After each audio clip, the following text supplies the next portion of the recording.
For to you it has been granted on behalf of Christ not only to believe in him, but also to suffer for his sake.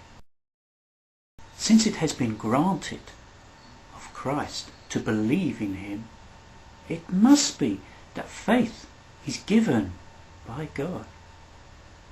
Man has no part to play in initial belief in God. It is all a gift of God. That is how Philippians 1 verse 29 is used to prove Calvinism. Certainly, reading this verse in the King James Version, we see the idea of being given faith.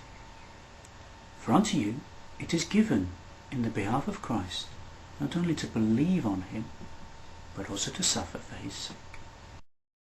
To give in Greek is the verb DIDÓMI, as commonly used, a direct act of passing on something.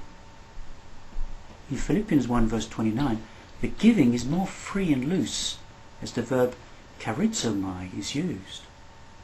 Hence the word granted is used in the New King James Version. Question: what kind of giving of faith is required in Calvinism?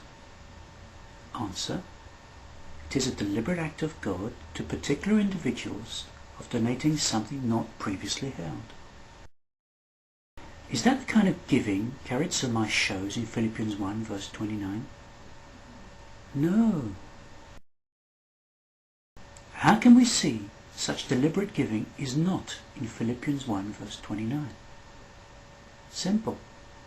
If this act of giving was as forced and particular as required by Calvinism for faith, then equal force has to be applied to the persecution mentioned by Paul for every believer.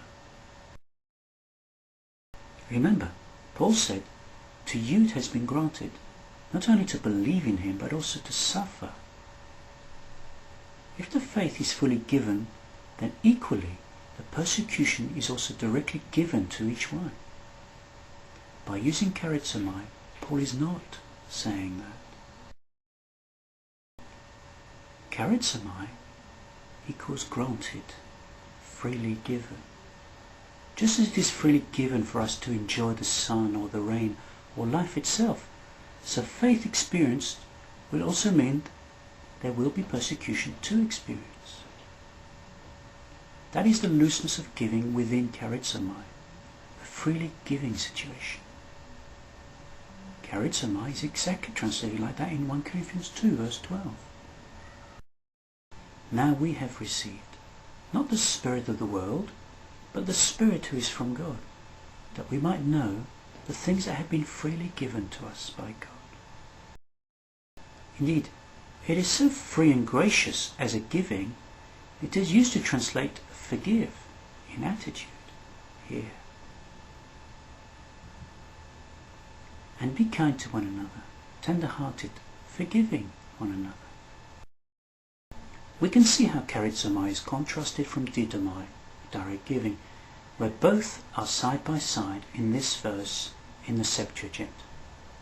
Kai, apen, ho, bacillus, pros, esta, e, panta, ta, hupa, conta, amon, edoka, kai, ekarisamen, soy.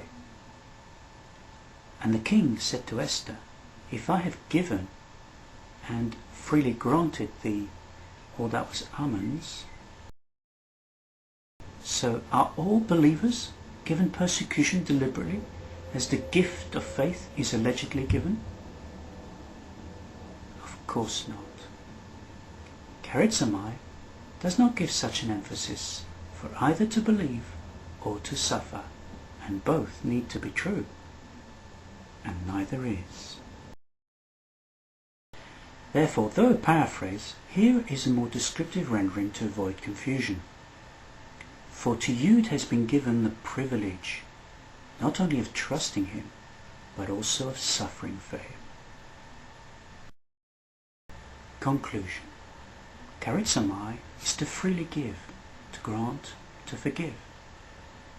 It is not a direct deliberate act of giving like DIDÓMI.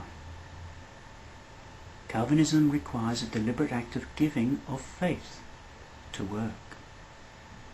This is not possible in the Greek of Philippians 1 verse 29.